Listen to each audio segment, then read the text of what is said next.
I ragazzi di Plastic Free e di Favara per il Futuro si sono riuniti questa mattina qui a Favara per fare una promozione importante in favore della terra, in favore dell'ambiente, ovvero cercare di eliminare ognuno nel nostro piccolo le plastiche, uno dei problemi più gravi che affliggono la terra. Oggi si sono presentati con il loro essere, con la loro voglia, con la loro disponibilità di fare un qualcosa, coinvolgendo anche le altre associazioni e diversi alunni delle scuole.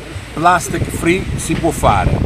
Ed è proprio così, oggi ripuliamo Favara con il cuore, con la consapevolezza che ognuno di noi possa riflettere su quanto e come sia importante rispettare l'ambiente in cui viviamo. Siamo molto contenti oggi di vedere tante mamme, tante papà, studenti che hanno un unico obiettivo, il bene comune. Vorrei lanciare un appello a tutti gli incivili, a chi non ha rispetto per gli spazi pubblici. È giusto che ognuno di loro riuscisse a rispettare intanto tutta la comunità, ma prima di rispettare gli altri dovrebbero rispettare se stessi. Soltanto in questo modo si vivrà in un ambiente migliore e si condurrà una vita del tutto migliore. Qual è l'appello che lanciate, ma soprattutto l'azione concreta che volete si realizzi? Il nostro appello intanto è quello di mandare un gesto, cioè un messaggio per lo più di sensibilizzazione ai più grandi e ai più piccoli. Bisognerebbe partire dalle piccole iniziative, quelle che fanno bene al cuore. Soltanto con i piccoli gesti e con una buona intenzione si può migliorare un'intera comunità.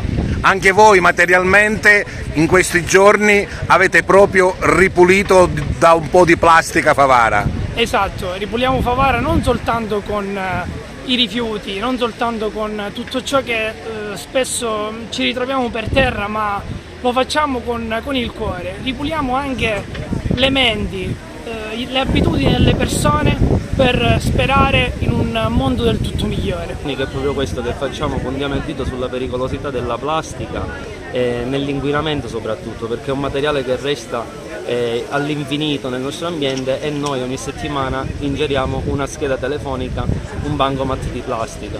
Quindi questo evento serve per sensibilizzare sulla pericolosità dei rifiuti, che vanno a comportare anche un cambiamento climatico che può essere anche naturale ma viene accelerato esponenzialmente. Siamo qui appunto per denunciare questo cambiamento climatico, questo inquinamento, insieme a tante associazioni e a tanti ragazzi delle scuole che sono la nostra forza per il futuro. È proprio a loro che il messaggio più forte va indirizzato: eliminiamo qualsiasi tipo di plastica.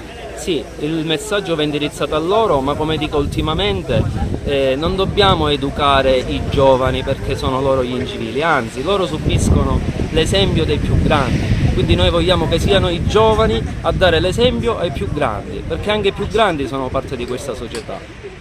La scuola coinvolta in primo piano in questo progetto di educazione ambientale e specificatamente per Plastic Free.